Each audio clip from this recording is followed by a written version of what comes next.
Ladies and gentlemen, Sagat gameplay has been dropped once again, and boy, am I looking forward to absolutely destroying the competition, because man, were my expectations blown out of proportion.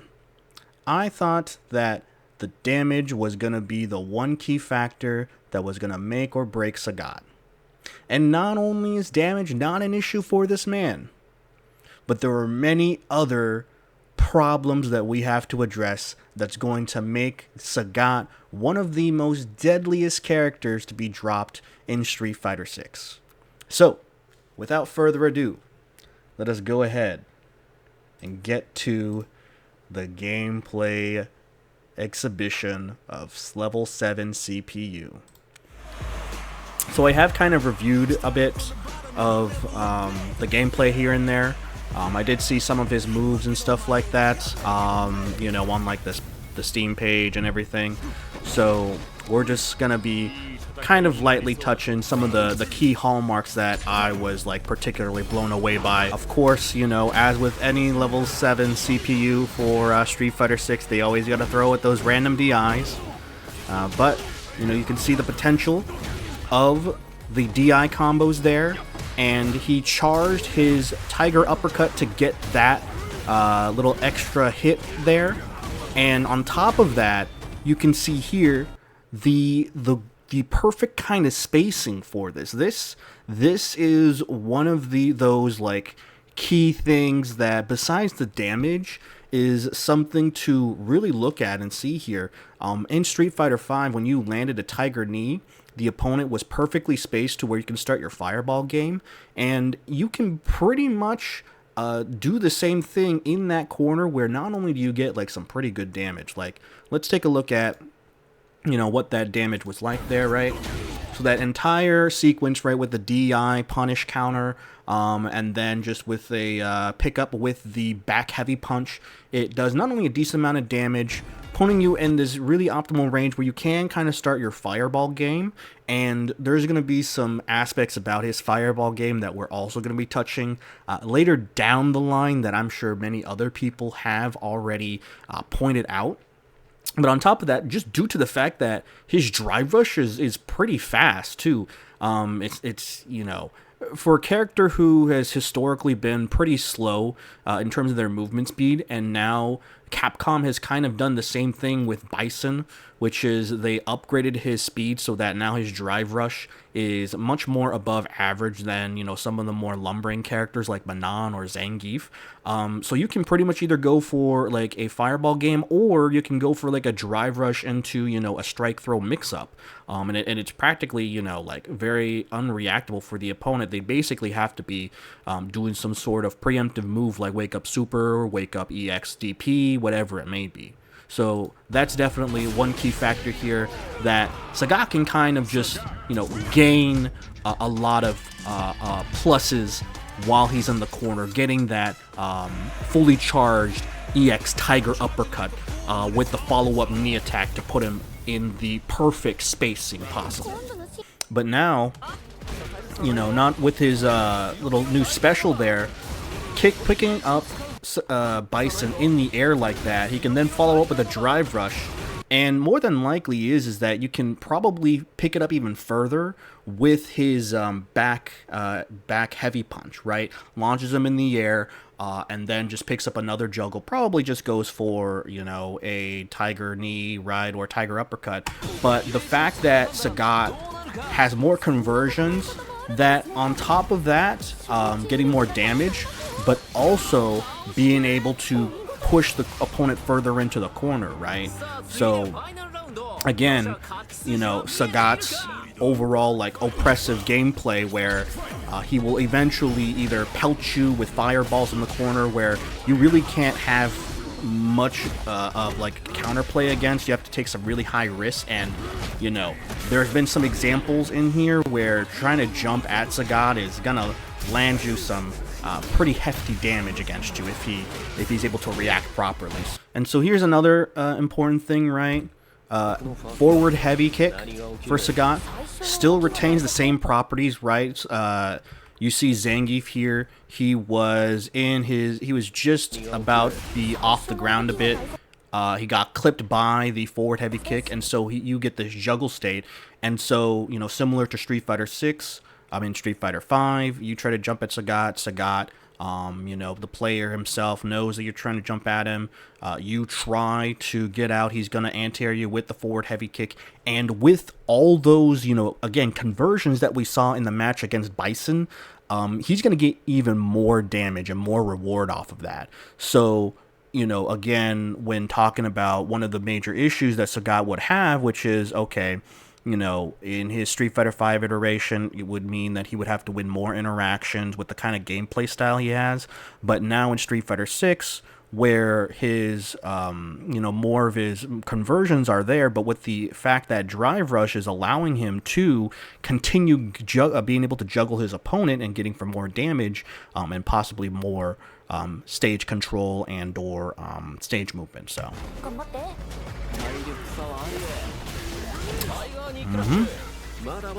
And see that, ladies and gentlemen? So, not only do you have to worry about his forward heavy kick, but you also got to be aware for that back heavy punch as well. Now, it's probably going to have the same sort of properties as Bison's Crouch Fierce, which is that on counter hit, it gives you the juggle state. So, on normal hit, more than likely, it'll just, have them flip in the air. But if on normal hit, the opponent gets launched in the air like that for free, then again, do you really want to risk jumping at Sagat if this is the damage you're going to be taking, right? Like, if you were to jump at a Guile, maybe a JP, Ryu, right? They get you with DP. What are you going to take? Maybe like 1,200 damage, 1,300 damage. Sagat gets a stack. He gets a fat stack of damage right here. And none of this really used any drive meter.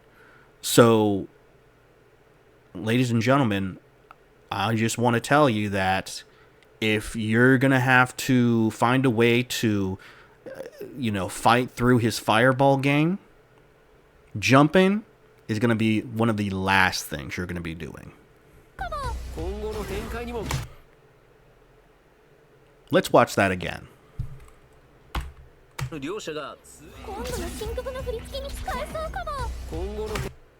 So I want to make it very clear here. Sagat is in the middle of his animation throwing his tiger shot. Marisa is already off the ground. Her feet are off the ground. Not only that, Sagat is a tall character. So his hurt box is a lot higher than the majority of the cast. So guess what happens?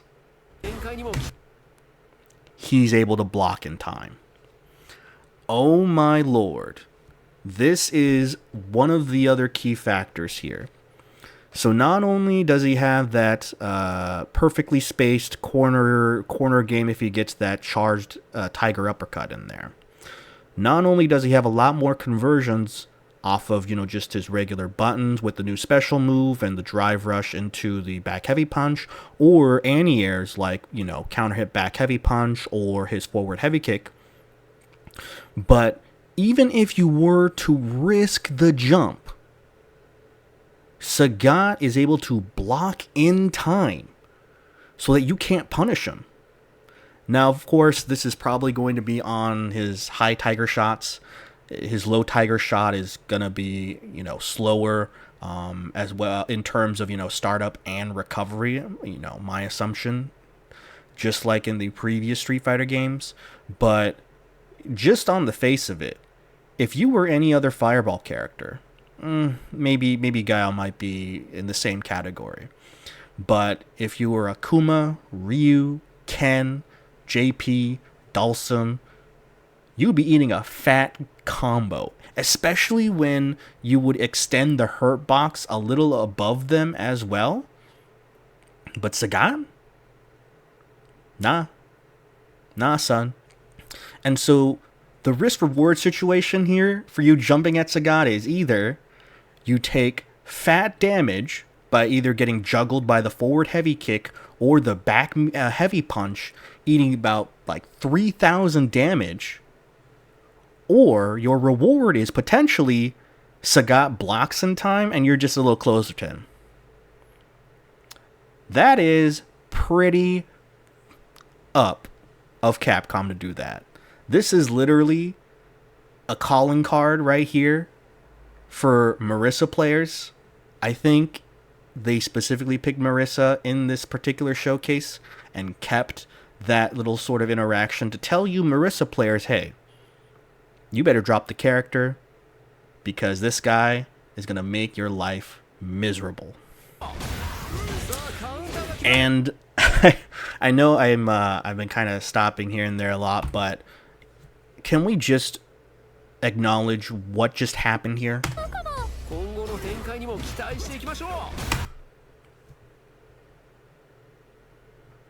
That standing heavy kick. Standing heavy kick. Historically one of his best normals. At the tip in this game is special cancelable. I can understand if it was special cancelable when it hits much more closer to his thigh, right? Because I believe in Street Fighter 4, it was a 2-hit normal. I believe it was the same thing in Street Fighter 5. So in Street Fighter 6, you might have seen in the gameplay where Sagat was hitting his opponent with his standing heavy kick, but they were closer. They were like right in front of his face. His standing heavy kick here is right at the tip. This is like not necessarily like at the most optimal range, the farthest range possible, but that's still pretty far. That's still pretty far. And for that normal to still be able to special cancel into his new special Jinrai move, this character is a walking nightmare. When he establishes his fireball game, you are forced to walk at this man. Because if you try to jump, not only is there a possibility you're going to eat some fat damage, but he might block in time. And so when you're walking at this dude, if he starts throwing some normals, and these are some long-range normals, his standing heavy kick reaching that far being special cancelable, he has his standing medium kick into standing heavy kick target combo, he has his crouching fierce, like, this is a particularly deadly character who has so much damage potential by just throwing out a limb. And so really I will start reviewing the character more towards the end, but man, is this too much, man. This is too much.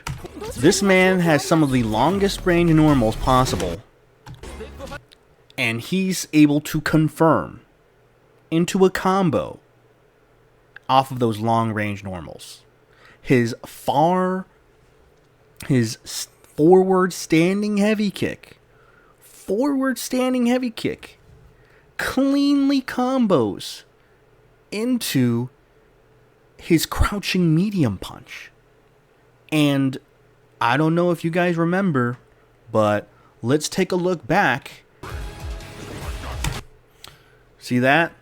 Look how far and fast that thing is. Jesus. So if his forward heavy kick gives him, like enough frames to be able to connect with crouching medium punch, then more than likely his forward heavy kick on block is going to be like, like -2, -3 maybe, whatever it may be. I am assuming that when he drive rushes into forward heavy kick, he'll probably be around like +1, maybe +2, right? So screw the fireball game. Why even play that if you could just go straight in with that normal? right, and get a free strike throw mix-up. Well, it's not a free strike throw since they could mash jab out of it, out of your throw, but still, right? Like, you're still a threat in front of them.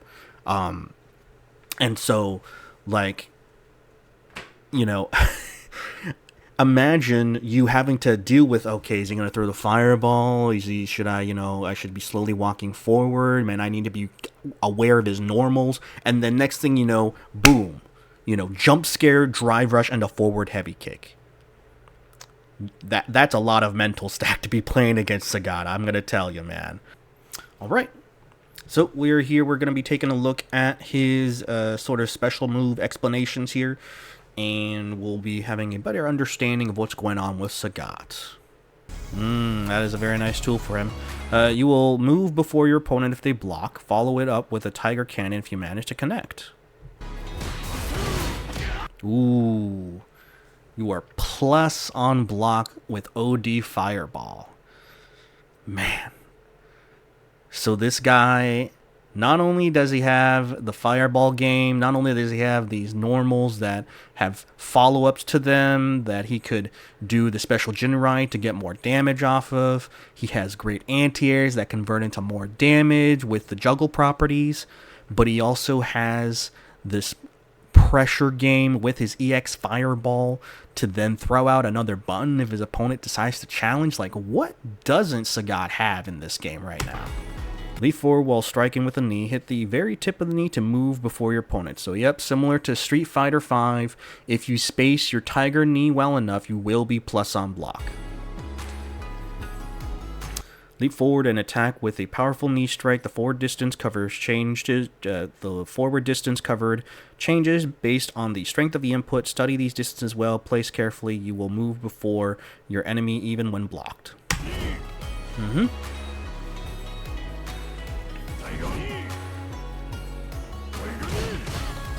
We gotta review, like, take a look at this. This is probably his medium Tiger knee, and like from full screen up to basically like one medium punch away from Ryu. That's a lot of space. Could you imagine a scenario where, you're like this far away, and then, I don't know, they're like being very predictable with their fireballs. You just kind of walk up a bit, and, next thing you know, you go ahead, punish them with the Tiger Knee, because, again, as we saw in the first trailer, he was able to go over fireballs with this Tiger Knee. Powerful close-range tool that cannot be punished on block. It can be followed up with further attacks when used in a combo against the wall. Find your moment to strike. So it isn't going to be plus on block like it was in Street Fighter V, but it will more than likely be, -3, -2, something similar to Bison's OD Psycho Crusher, gaining, closing the gap, putting your opponent right in front of their face. Of course, you are negative, so it's their turn technically, but still. The fact that it's not punishable. And you get follow-ups off of it, too. Finally, Nova Tiger. It will hit regardless of whether your opponent is standing or crouching, and you will have an opportunity to move first, even in the event it is blocked. It will hit regardless of whether your opponent is standing or crouching, and you will have an opportunity to move first, even in the event it is blocked? What? So, I guess it might be, it'll be the same kind of thing with Elena's charged spin into the light or the overhead, which leaves you +1 or +4 respectively. But really, even on block, it's plus. It's plus. It's plus. It's plus. What? Are you joking? So my assumption is that this is gonna be like Ken's heavy Dragon Lash, or like Rashid's heavy Arabian Cyclone, where obviously there's going to be a gap, but still, like,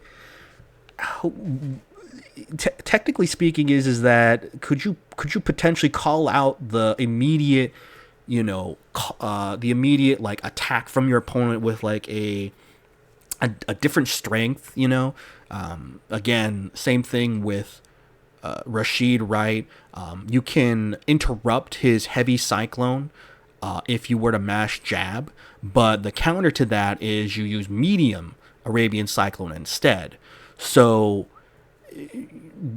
and that doesn't really lead you too much. Maybe in the corner you can connect with a standing light kick, but you're spaced kind of far because you want to use it. You want to use that kind of tactic when you're at the tip of his standing heavy punch, so it's probably not going to reach. In Sagat's case, like if he were to use a weaker version of his Tiger Nexus to call out the immediate attack from the opponent, like what will that look like? Like what kind of conversion would he get? I mean, he was able to launch the opponent in the air, right? With his Tiger Nexus move, though, I'm not sure as far as to if that's going to be slow across the board and will be beaten by like a 4-framer, but still. And not only that, but you can easily imagine a scenario where Sagat players might mindlessly just start, throwing out these long-range normals, crouching fierce into heavy Tiger Nexus, into the Tiger Nova Tiger to get plus frames, and I gotta see like what's the drive gauge damage gonna be like, because if it's pretty hefty, like Geef's headbutt kind of hefty, oof, there's just more things to be worried about as we move along when it comes to Sagat, ladies and gentlemen.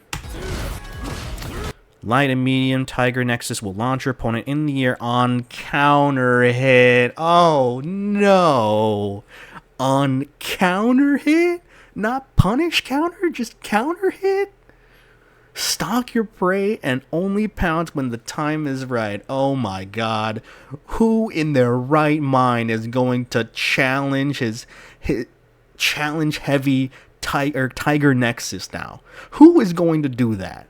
Like, you are someone with the most pittance range normals. Like, imagine yourself as, I don't know, like maybe a Kimberly.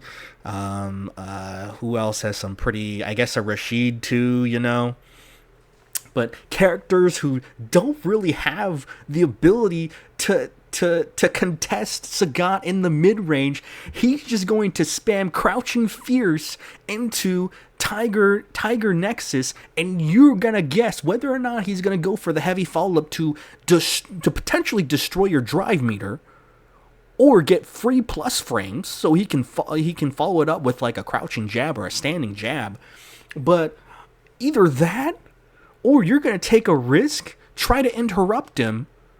But if he calls you out, if the Sagat player calls you out, saying, hey, I know you're going to try to immediately interrupt me, so I'm just going to use a weaker version of my Tiger Nexus and launch you in the air for a counter hit combo. Capcom, please, I understand you need to sell DLC, but why are you trying to make everyone's lives worse now?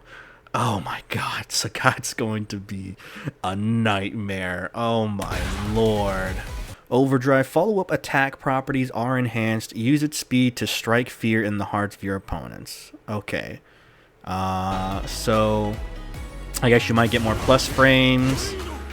Yeah, it looks like you get more plus frames and stuff like that. Ugh.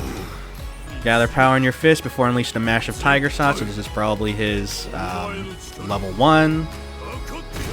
Ooh, sick-ass taunt there. A mighty Tiger Shot fired with full effort. Should an overdrive Tiger Shot or Tiger Nova hit your opponent, this shall drive home the foolishness of their mistake. Do not miss. Yeah, I mean, this reminds me of the Street Fighter 4 days, right? Sagat, if he was able to trade favorably with his EX Tiger Shot, he could follow it up with his Ultra 2. Or, same thing with Ryu, right? Trade favorable with his EX Fireball, going to Ultra 1. So, if you're trying to contest in a Fireball game with Sagat, just so you know, if he is able to throw out an EX Fireball or an OD Fireball and you throw out your regular Fireball, you're going to get clipped and you're going to eat some damage and be pushed further into the corner, and you're going to take some drive meter damage. So you're not going to be throwing fireballs against this dude, that's for sure. Savage Tiger. So a leaping knee strike that will be followed up by one of 4 moves after grabbing the opponent. So, again, the Zangief-like move, right? An attack that grabs the opponent before following up with one of the 4 attacks based on the direction input. The startup of this technique is invincible. Okay, and each of the follow-up attack presents a different situation. So, at least there is some justice in that he does not have an invincible level 1. He only has an invincible level 2. We are about less than 2 minutes left in this showcase, so there might not be a lot of other weaknesses that Sagat has here besides not having an invincible level 1. First is Savage Tiger Raid. Its damage is the highest of all the follow-up attacks. Use it when you wish to end end things once and for all. Okay. Next, Savage Tiger Zenith. This technique can be followed up with further attacks. Make use of this and you will go far. Okay. Interesting. Yes, this is the one where you get the free follow-up at the end. Alright. So, combo extender. Next is Savage Tiger Pendulum. This follow-up will allow you to switch places with your opponent. I urge you to use it if you find yourself at disadvantage. Okay. Alrighty. Finally, Savage Tiger Stomp. This technique will leave you the closest to your fallen opponent, allowing you to push your offensive even further. Interesting. So give Sagat a lot of these options here. My assumption is going to be that you're probably going to be using the most the super that the level 2 version where it launches the opponent in the air, so you can then follow up with more damage. Like a Drive Rush into Back Heavy Punch to follow up with more damage, right? Or the one that corner switches. The thing with the corner switch one though is we have to see if there might be a way where Sagat can jump over the opponent with his Tiger Knee, right? Maybe he might get a punish counter sweep. He can then jump over the opponent with like medium Tiger Knee or light Tiger Knee, whatever it is. Similar to what Gao was able to do before the nerfs, where I believe it was sweep would then go into Bazooka Knee, which will allow you to jump over the opponent. So that was like the most common way to corner switch as a Guile player.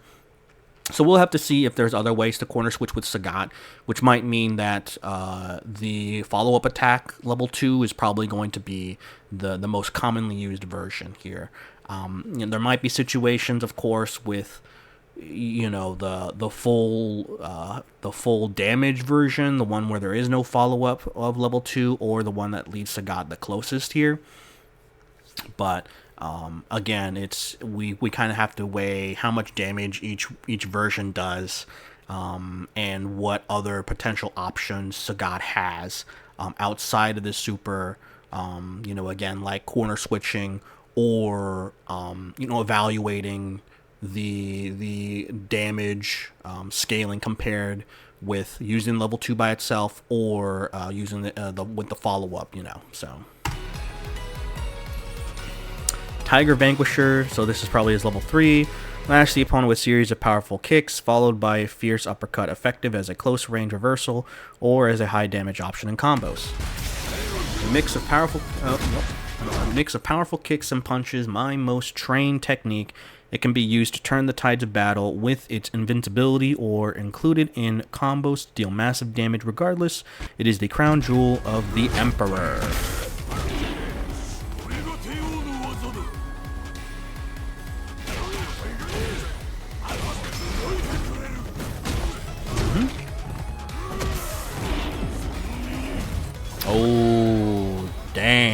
Alright, oh my lord. Bison's pet would be... That head would be popped, son. Jesus.